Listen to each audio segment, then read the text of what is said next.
Good evening. How is everybody doing?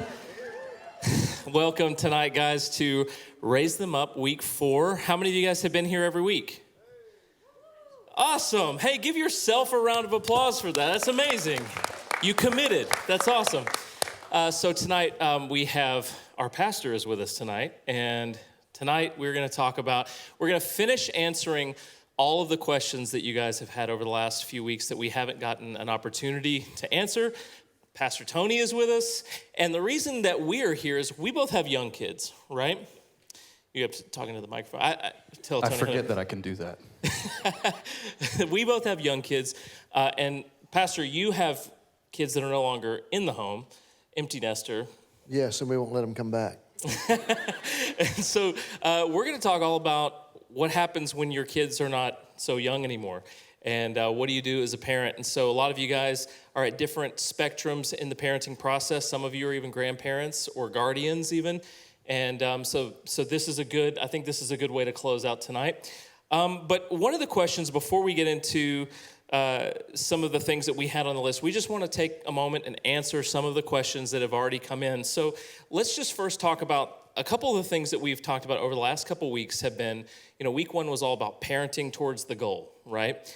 And so parenting towards the goal, and the goal being that we're raising children that love Jesus, that are good people, that love people. And so the more we talked about that, Tony and I were talking we know what that looks like when our kids are little. We know what it looks like to parent towards the goal when they're little, but how do the methods change as they get older? So that's something we were hoping that you could address tonight. We're all aiming for the same goal, but we know that the methods to get there probably have to shift and change a little bit as they get older. So what does that look like? Well, our goal was to get them out of the house before we killed them. So, no. I think, first of all, I think I don't know for sure if we all do have the same goal. Does that make sense? And what I mean by that is we don't want to raise crazy kids, and we want to have kids that love Jesus and love people. But I think sometimes, and this really got big on my heart when I was doing college ministry, is because I think all of us want our kids to love God. Mm-hmm. All of us want our kids to put God first. But sometimes I find, and I'm not saying Jennifer and I did this exactly right either, but sometimes I think we'll say, yes, we want our kids to love God, and yes. But sometimes we can emphasize more their academics and their education, and that's just kind of a side note.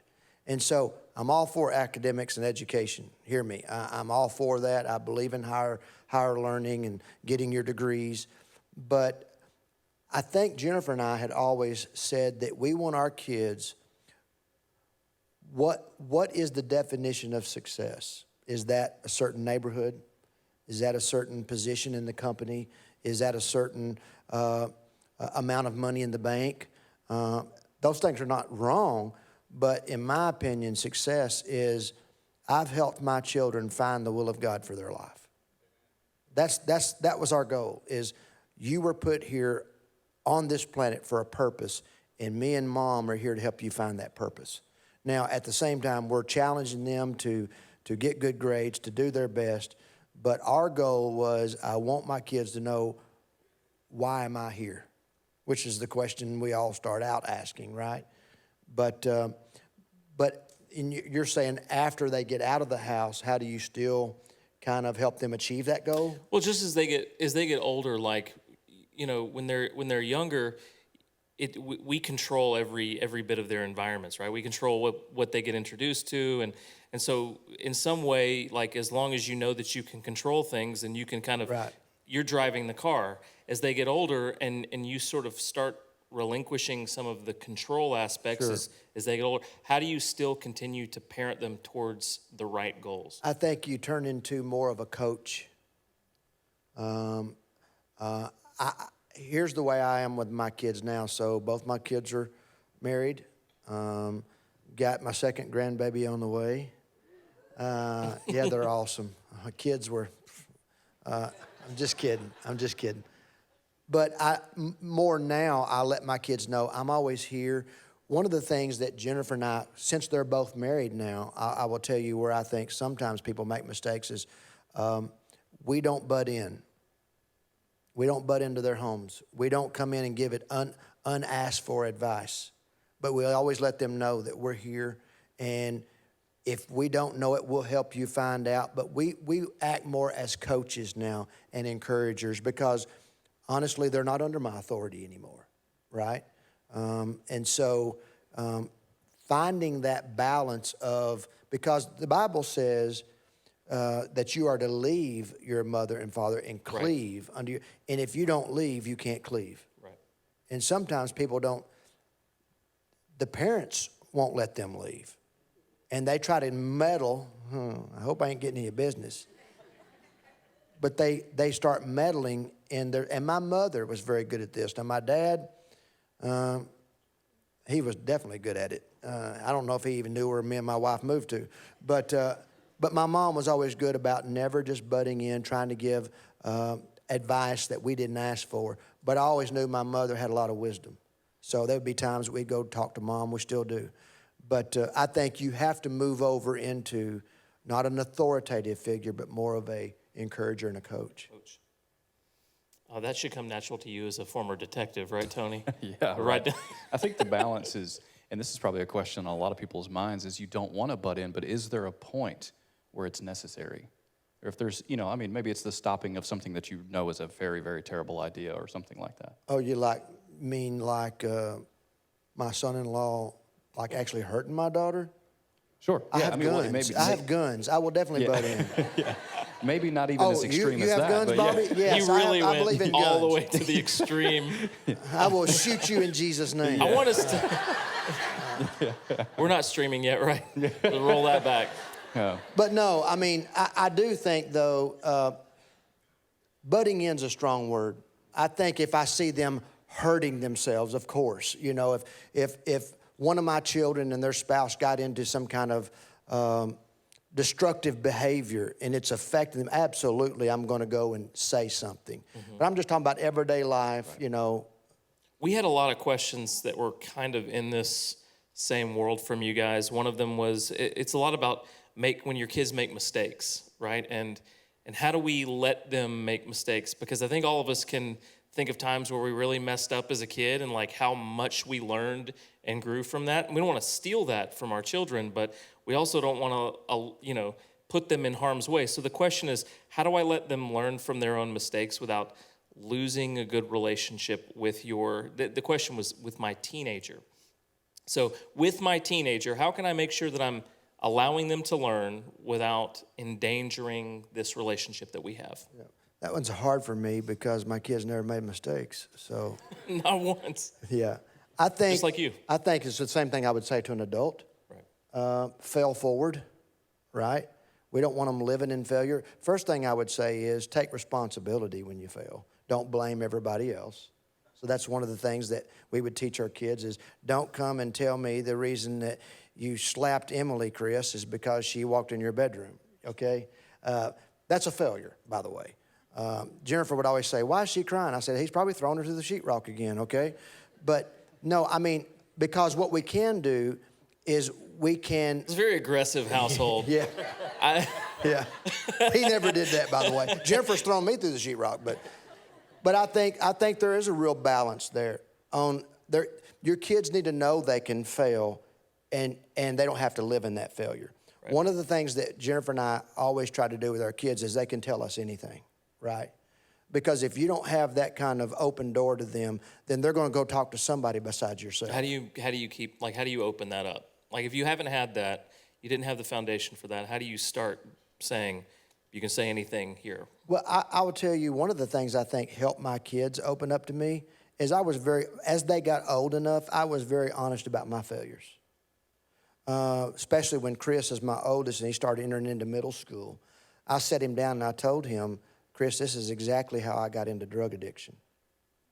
You were open? Yes, I was very open with my son about that. And I said, here's where it starts. You want to be accepted. And so to be accepted, I smoke this, shoot this, whatever it took. And I said, Chris, that almost killed me. So when you start seeing that, if you start seeing your friends, even if they're friends from church, and they start doing things and experimenting with things that you know is destructive, you tell them, I love you. I'm not trying to judge you, but if you're going to do that, I'm not hanging out with you. And I said, you tell them your dad's story. My dad became a drug addict and almost died because of this stuff right here. And that worked. But what it was is I was very vulnerable with my failures. And I also was able to tell them, but look what God can do with your life once you're honest about your failures and you quit blaming everybody else and you say, God, I'm coming to the cross. He can promote you and give you a place of influence in other people's lives. So I think the first thing is to get them to be honest about their failures, but then you don't have to live as a failure. Your failures is not your identity, right? And so I think honesty, transparency, I always try to be real with my kids. And I think my kids would say this. I've heard them say this. My dad is the same at home as he is in front of you people at the church. Because if not, that screws kids up. That really messes kids up. I know PKs, preachers' kids, that say, I don't know the man that preaches at that church. I don't know that man. Well, see, you don't just have to be a preacher to be fake. Right. Your kids are going to follow what you do. And so I've always tried to be really open and honest with my kids. One of the parts of this question that I wanted to bring up is really how it was even phrased to us. That how do I let them learn from their mistakes without losing a good relationship?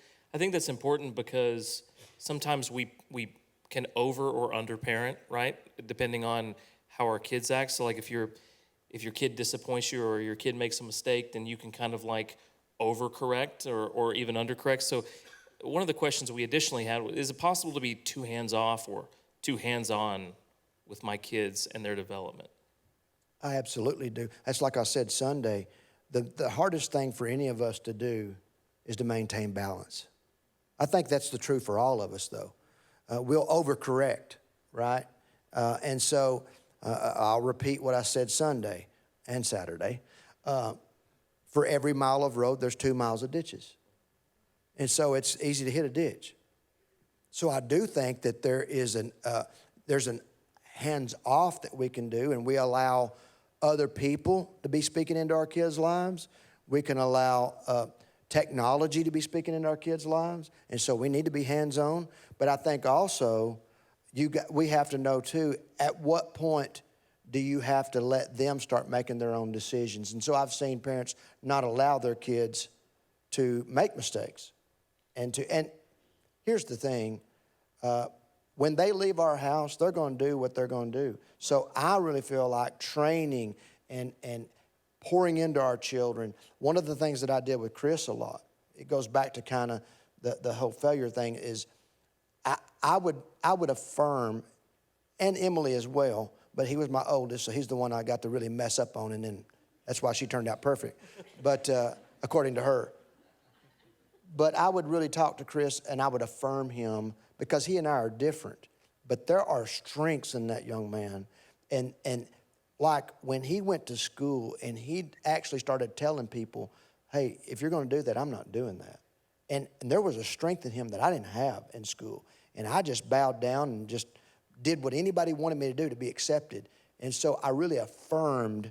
That helps them with their failures too, is if you affirm their strengths. But if all we ever do is say, why did you do that? And we never affirm them, you don't know the 50 and 60-year-old men I've had in my office that cries and talks to me. And then as we get to talking about it, they're still that little boy standing at the home plate hoping their dad will watch them hit the ball. Mm-hmm. And they grew up in a home where they never were good enough. They never could achieve enough to get that attaboy. Right. A lot of older men are still waiting for an attaboy. And so, and you can overcorrect, right? Where absolutely. You're only giving accolades and you're never pointing out and never developing that way too, right? Absolutely. So I think when we do overcorrect or undercorrect, how should we approach that as parents? I mean, I think the answer is honesty. Like, hey, I've done this wrong, whether it be one way or the other. How would I approach that as a parent who's undercorrected or overcorrected? And I think too, this is age appropriate, right? I know when our first one, okay, I keep talking about Chris because he's the one that really almost drove me back to Teen Challenge, but I'm just kidding. But I remember one time Jennifer worked one night late, And he was like 2 or 3, and so it was mine. That Tuesday was mine. I made a mistake one time. Jennifer was going to go somewhere with some girls, and she said, I'm going to be going with some girls tonight. And I said, I'm babysitting? She said, no, you're parenting. Yeah, right. That's right. I'm like, okay, go on with yourself, girl. But I remember saying, I think I've said no 2,000 times today. No. You know that when they start walking, oh my gosh. And it was all day long I was correcting. But the older they get, I think you've got to manage that. Does that make sense? It's age appropriate. For sure. If you're still correct them at 15 the way you were, if you're still telling your 16-year-old to brush their teeth, one of y'all screwed up, okay? And so I think it's micromanaging until they can manage it. The reason we discipline our kids is because you want them to be self-disciplined, right? And if we don't discipline them consistently, and I mean consistently, then they're not going to have consistent self-discipline when they get older. Does that make sense? Right. And I want to say one thing to all the parents here, something that I've dealt with the whole time I've been in ministry. So understand something. I've had parents over the years, maybe their child did what I did, got crazy, went out and started hanging out with the deacon's kids, okay? But I have parents say, what did we do wrong? I think we could all say there's things we've done wrong. But I always tell parents this when they say, what did we do wrong? What could I have done differently? I always ask this, what did God do wrong? He had to kick his first 2 out of the garden. What did he do wrong? Sometimes people are just stupid, right? I can't point at my mom and dad and say, what did they do wrong? I had a pretty good mom and dad. I just chose to be stupid for a while. And thank God that they didn't give up on me and they kept praying for me. But I think having that, first thing you got to do is get condemnation off of you. Because if you can't get condemnation off of you, you'll never be able to parent or coach correctly because you're looking at it through lens of your own self-guilt. What could I have done better? Does that make sense, guys? I may have got us off track there, but I wanted to say that. All. I wanted to say that. There's no track. That's the thing. There's no track tonight, right? One of the questions you guys asked every week that we kind of held back for tonight was, says, how can you approach your child in a relationship with them when you've been absent and neglectful in the past? And you're kind of starting to answer that a little bit, but let's just say there's been a gap where you've just not done great. How do you jump back in? I think never underestimate the power of an apology. Never underestimate that. We want our kids to own their mistakes, so let's own ours. And if your kid's 16, or if your child's 36, and you look back now, especially after you've heard how these guys have been really intentional with their parenting. I know a lot of our younger staff are very intentional. Some of them more intentional than Jennifer and I were, and I'm proud of that for them. But I think going back and saying, hey, I could have done better. I think I wasn't intentional with you. Maybe I was too busy. Maybe I wasn't focused, but forgive me. I think, remember I told you there's been 50 and 60-year-old men in my office, and I'm sure women too, but I usually meet with men. But this is the conversation I've had with men, you discover there's a hole there that they're still looking for that approval from their dad. And it's really prevalent. It really is. And I've thought before when maybe a guy leaves my office and he's very, very successful in his late 50s, and he leaves my office, and I think, you know what? It would be so powerful if his 78-year-old dad would call him and say, hey, let's go for coffee. And all he'd have to do is say, son, I just want you to know I always did love you. And I know God gave you to me. And forgive me maybe where I could have done it better. You would know what it would do for that 56, 57-year-old guy. So never underestimate. If you realize where you're at now and I wish I would have done this, tell them that. Tell them, I wish I'd have done this. You won't believe what that would do for people. And so I've had to do that. I've had to go to my kids and say, I wish your mom would have done better. But I'm just kidding. I'm just kidding. But I've had to go back and apologize to my children. I missed it on that. Please forgive me. I know early on in ministry, I tried to be intentional, but I realize now I could have been more intentional. When I was at their ball games, I was at all those things, but there was times that I probably should have paid more attention. And so we've talked about that. Yeah. And the apology thing is, it's powerful no matter how old they are, right? Young and old. I want to switch gears a little bit, and we talked about discipline week 2. Tony, what does discipline look like in your house? And tell everybody kind of like what your kind of family dynamic looks like. So I have 4 children. They are 8, 6, about to be 4, and about to be 2. 2 boys, 2 girls. It's a crazy, crazy household. It's wonderful. Sounds boring. It's very boring. You've met my kids. It's boring, yeah. So quiet. So it's very quiet. I don't know what that's, anyway. So really the family makeup there is we have an 8-year-old who is exploring what is fair and what is not. And according to her, most things are not. You've all been there. Like, hey, honey, I need you to go to bed. Well, that's not fair. Right. Okay, explain to me how that's not fair. I'm bored. Go to sleep. That doesn't sound fun, We talk about discipline a lot in our house, and I think every parent kind of explores what is best for a particular child. For example, one of my children has ADHD, another one has autism. For each child, my youngest, Thea, being the absolute perfect angel, I think we would agree with that. But every once in a while, we'd have to be like, hey, don't climb on the table. Well, obviously, her being almost 2 years old is going to be way different than the way I treat my 8-year-old or my son with autism or my son with ADHD. And so discipline is different for every single person. We started at first, I would spank Hallie every once in a while, and it did not work. She would completely shut down. But like me, when I was a kid, the way that I was disciplined by my father is he didn't have to say a word or a phrase other than, I'm disappointed in you. And I was like, oh. What? The dumb things you do as a kid, but he never had to lay a hand to me or anything like that. And it's because I was different. My daughter Hallie is a lot like that. And so discipline, we talk a lot about, like, hey, what does it say in the Bible? Spare the rod, spoil the child. And so there's a lot of debate, a lot of questions about discipline. And one of the questions that comes up in this particular scenario is, how does discipline change as your kids get older? So with my kids were so different, right? So Chris, and everybody can email Alex if you don't like this answer, but it was a literal rod. I spanked his hind end with a belt. I did. Because Mama did that with me, and it seemed to work, so I did it with him. With Emily, I don't know that I ever did, because it's all about, here's what would happen. I didn't whip Chris very much at all. He would tell you that. But what I wanted my children to know, and I'll talk about how it gets different when it's older, but I think and we didn't do it all right, honestly. I mean, there's a lot of things I wish I'd have done differently.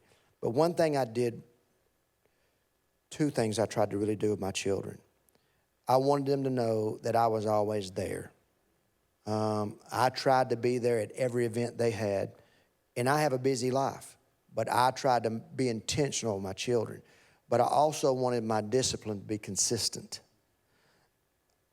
I didn't want to discipline based on my feelings or my mood, right? Because you don't discipline out of anger. Right.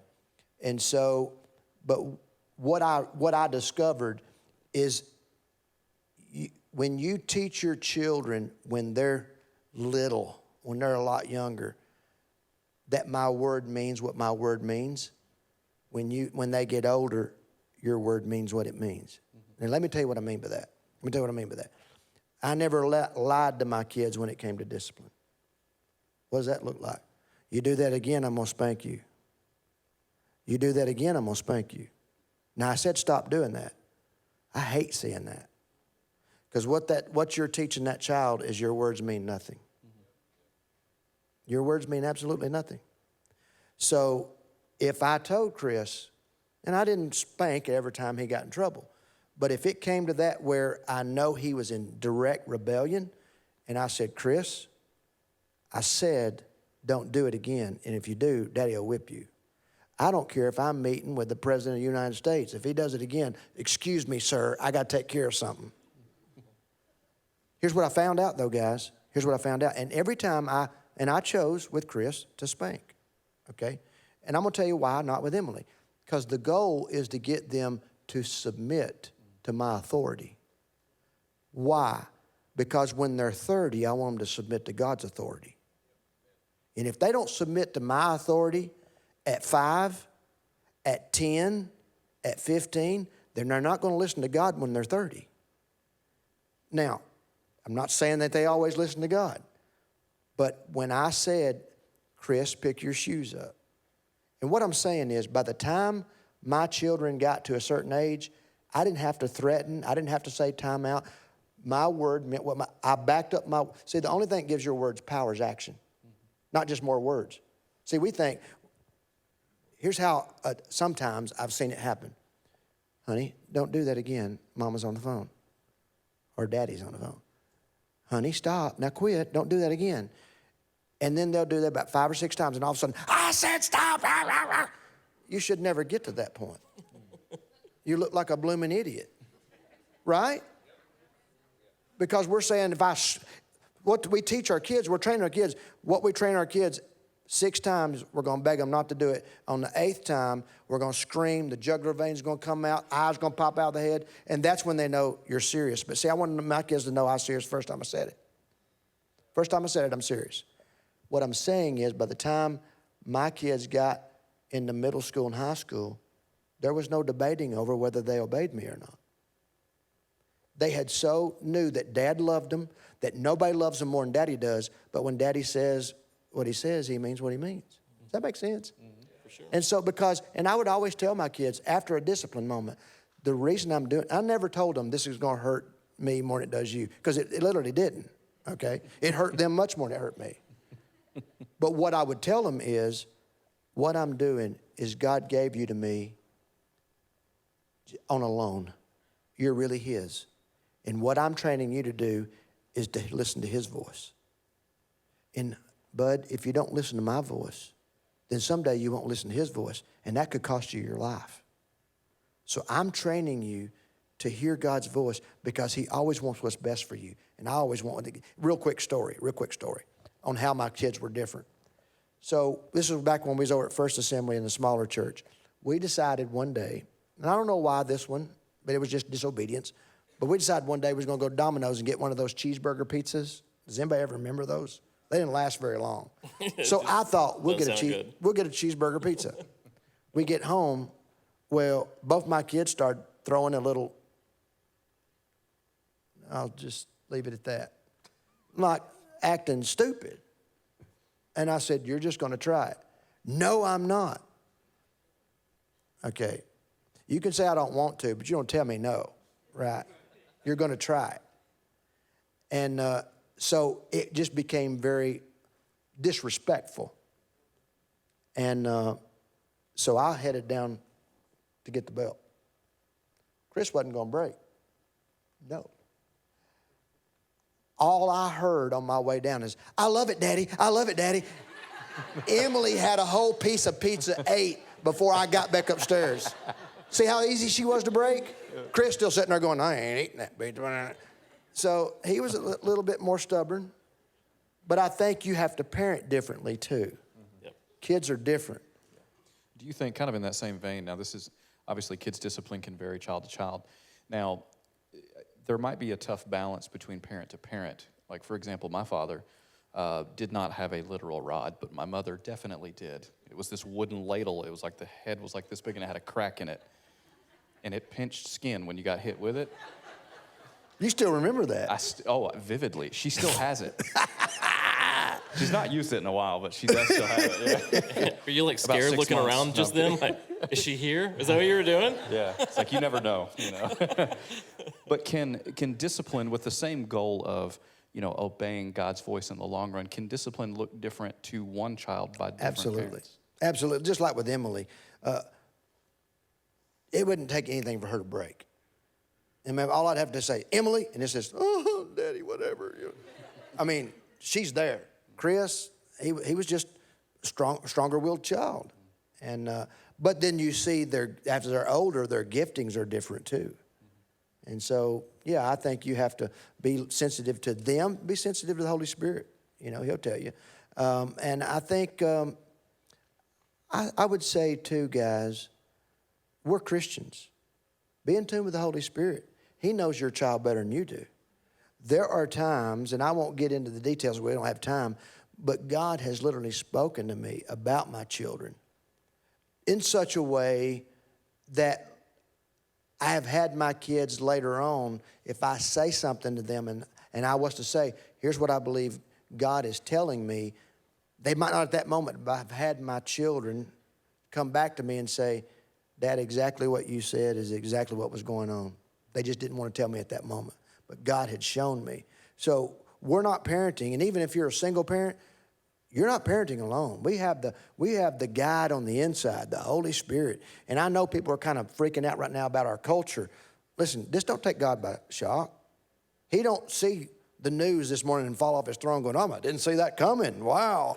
No, he's not. God's not stressed. He knows the time we're living in, and he'll help you parent, but you got to ask him. The Bible says he'll lead us into all truth. And so we leaned on that a lot too. Discipline is such a funny thing because there's these big moments like ones you guys have talked about, and then there's like all these little micro discipline moments where we're just, course correcting, right? Yeah. And I think when you're talking about culture and, discipline is, there may be some things that we have to fix, but we are not just changing behavior, we're building character. Absolutely. Right? And so that's the point of good discipline. So whatever we're doing, we're just trying to build the right humans, right? Absolutely. The kind of people children that love Jesus and that love people. But let's switch gears a little bit. We talked about technology a lot over the last couple of weeks. And so I want to get your take on that because we haven't had to deal with teenagers with cell phones. So enlighten us. What do we have to look forward to? How did you guys manage it in your home?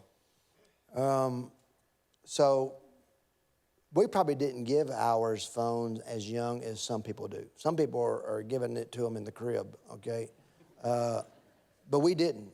There was a certain age, and Jennifer would know this more than I would, but we did the things that you talked about, Alex, and we went to some of you guys that are more technological savvy, and what do we put on their devices?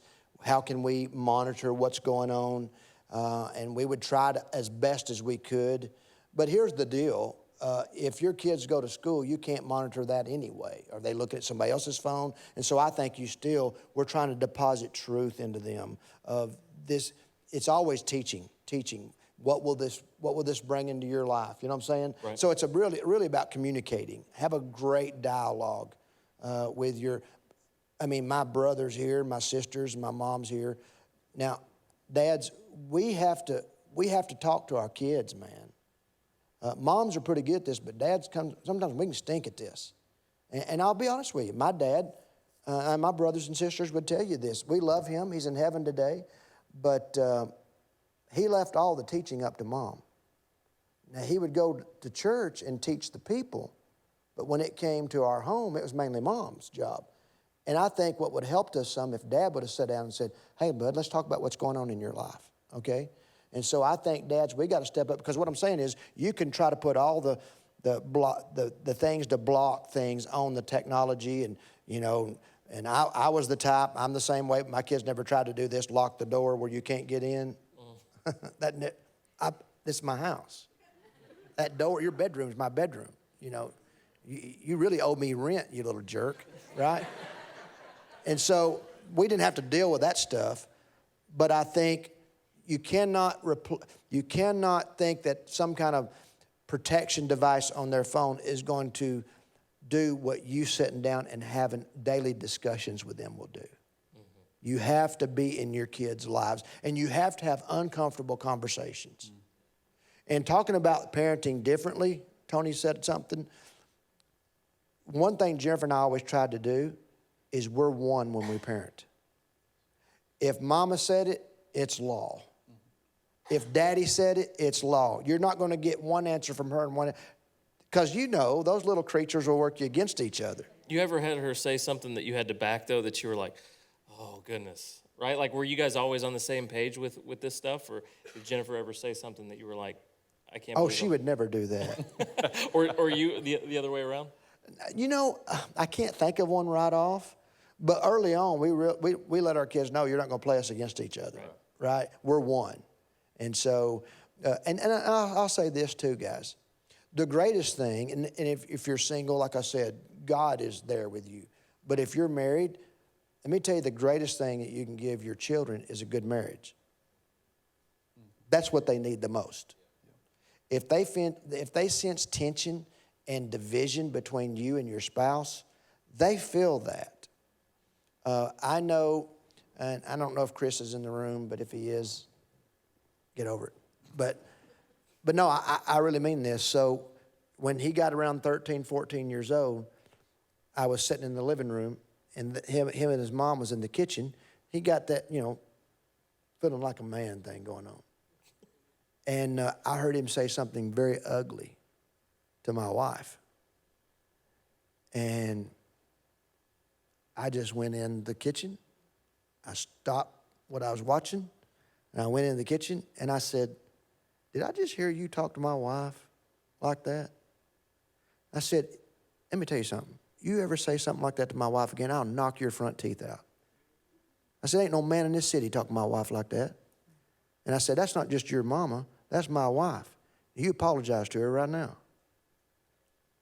Let me tell you what that did, though. And he did.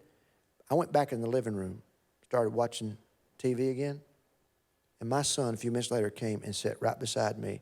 And I was watching the news, and he sat there and watched the news with me. Why do I tell you that? There was something that happened on the inside of him that my daddy loves my mama that much that he would knock my front teeth out. Do you know how much security that brought to my son? If he loves mama that much, how much does he love me? Best thing you can give your kids is a good marriage, because that's their security. That's their pillars. And especially it shows up when you got the empty nest syndrome going. So that's a whole nother ball of wax. That's good, Pastor. That's awesome. Let's take a little bit of a shift here. So we've had a lot of questions about, especially when we're talking about adult children. My child doesn't seem interested in God. How do I encourage my adult children to come to church? Wow. Why don't you make these easy? I think encourage is the word. We have no authority over our adult children anymore. So I think, when you have those God moments, when you can speak into their life, that's good and fine. But again, they're not under your authority. So I think it has to be encouraging. I think when the door opens, when there's a problem in their life, that you bring God into that and you pray for them. But I do know this.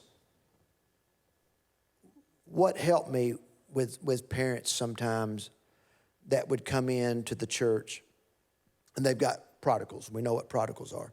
And maybe their child's been out there running crazy for a few years, and they're like, what can we do? What can we do?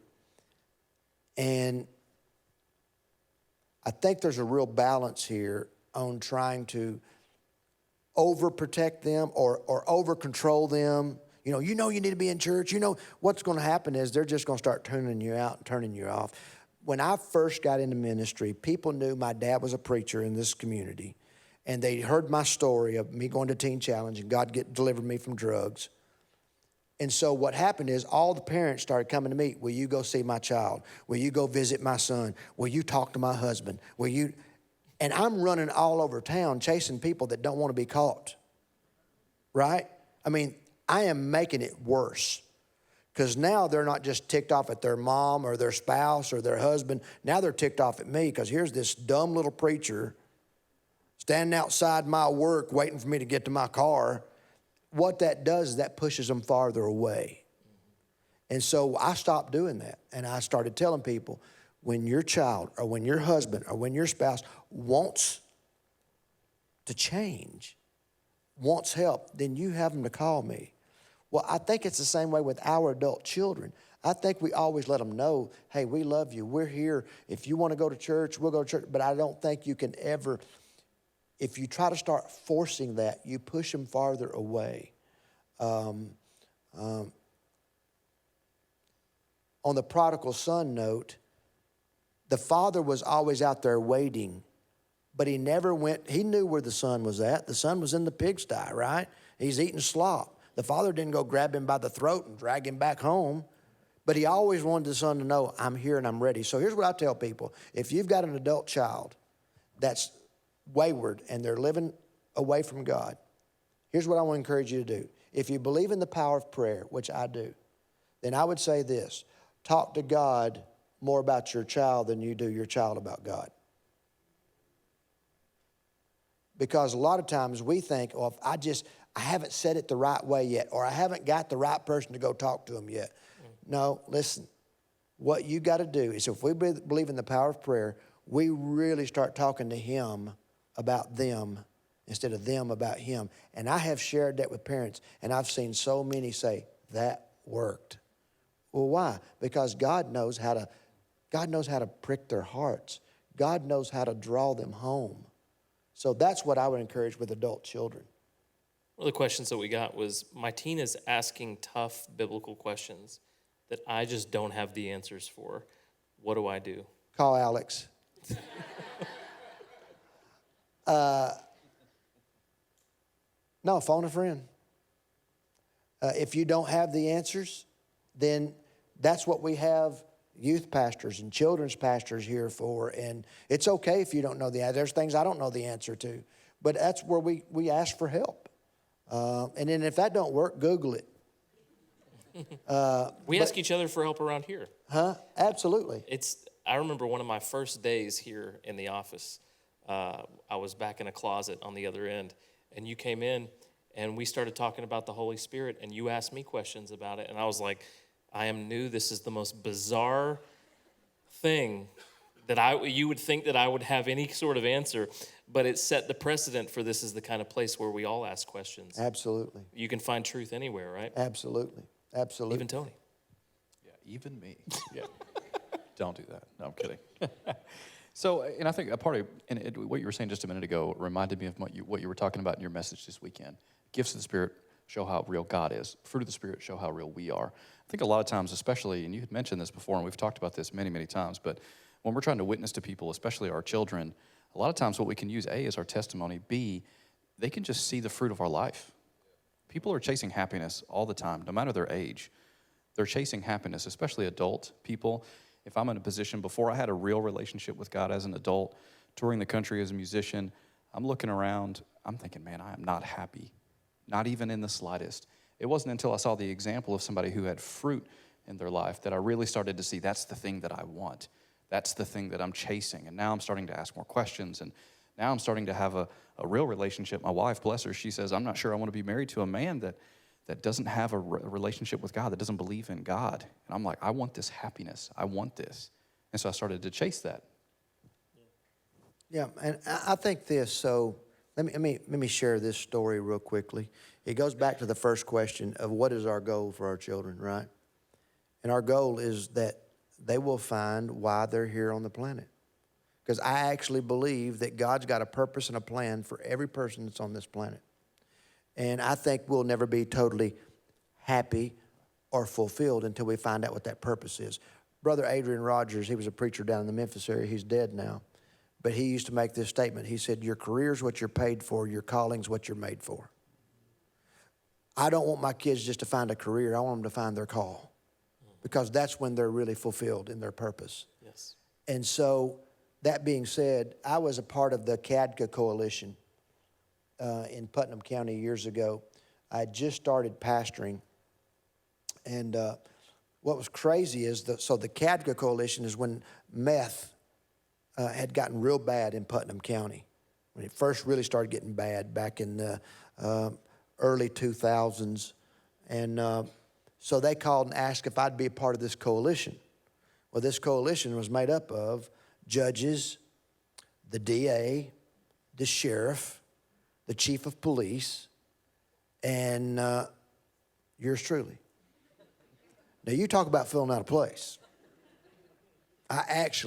This is your pastor. You ready? This was so stupid. But I walked up to the DA and I said, they say marijuana does something to the brain, but I can't remember what it is. And he said, we've got the right guy on this coalition. But here's the deal. So they sent us, 3 of us, out to San Francisco, California for a national-wide CADCA coalition. And I was on the plane, and I started talking to one of the coalition members that was with us. And we started talking about, and this is going to come back to purpose, but we started talking about gateway drugs. And, you know, people say gateway drug is marijuana, leads to meth, leads to pills. They say cigarettes. And I told this person, just hang with me, I'm going to give you an example of what I'm talking about. But I told this person, I said, I don't think it's cigarettes. I don't think the gateway drug's marijuana. I said, I think the gateway drug is Nintendos, rollerblades, those kind of things. This person said, what are you talking about? I said, think about this with me a minute. And I'm not saying to go home, throw all that away, okay? But I said, if you go back before the Industrial Revolution, before people worked outside the home, everybody lived off the land, correct? You go back 100 years ago, people had 15 kids. Why? Because the more kids you had, the more ground you could work. Every kid meant your family was that better off. Now, bear with me. So by the time a child is 4 or 5 years old, they're out there gathering eggs, doing stuff like that. They had purpose. They had purpose. And when we started working outside the home, we still love our kids just as much as they did, but our kids grow up seeking pleasure, not purpose. And pleasure will never bring the fulfillment that purpose brings. And so what happens is what happens when Nintendo or skateboarding or that don't get it for me no more. Well, then maybe this will make me happy. Maybe this will bring me pleasure. Well, how about if I smoke this, snort this, shoot this?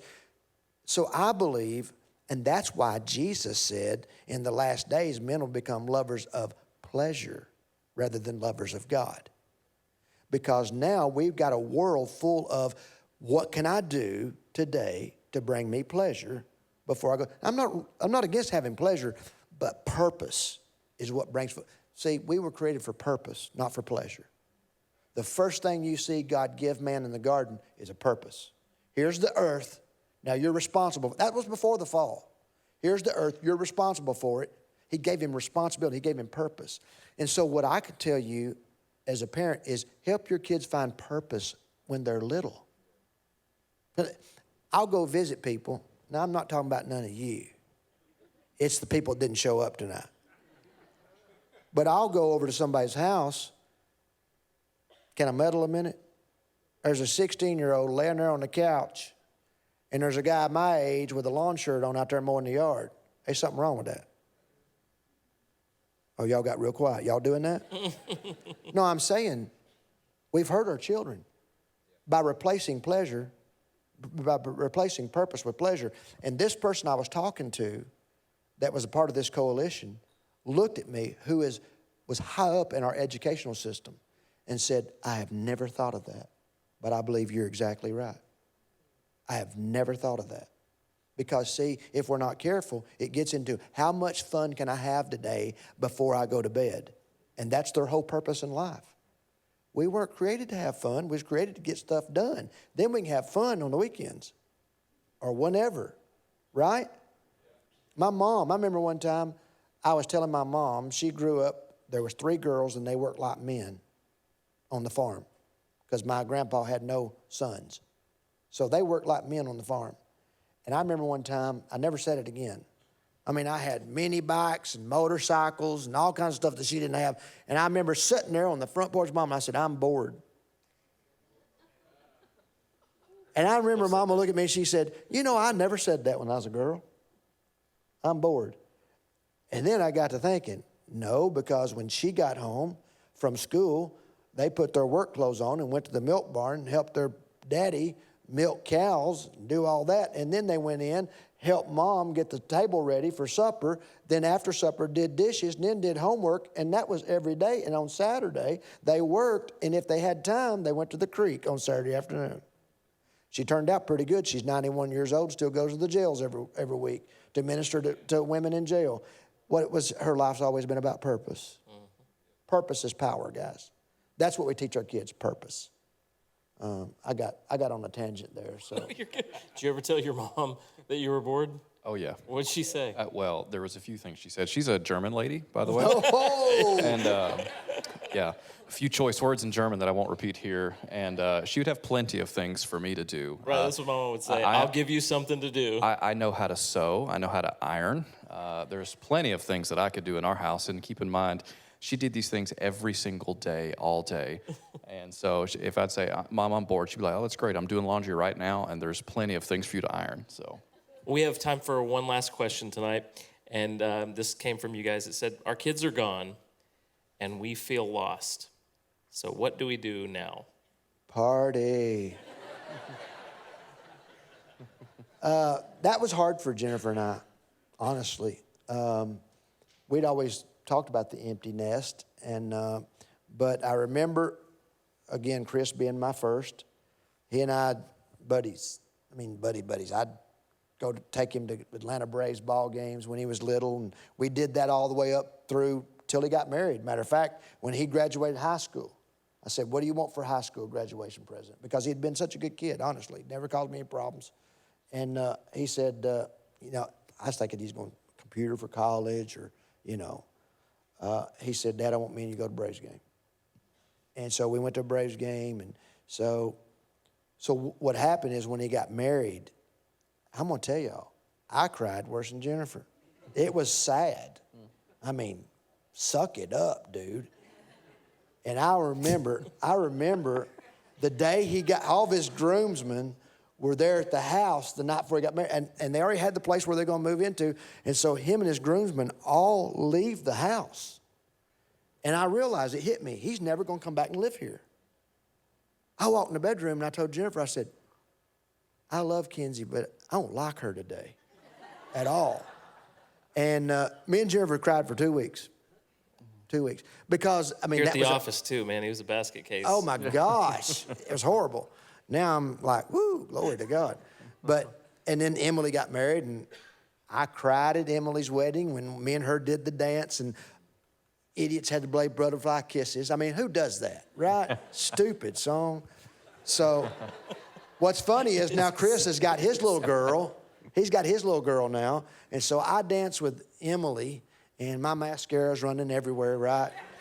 And I go sit down, and Chris, he's been crying. And he looked at me, and he looked at Remy, his little girl, and he goes, that crap ain't never happening with me. I said, yeah, whatever, dude, whatever. So I think this, though, to answer your question, I think start building your friendship again before that time happens, right?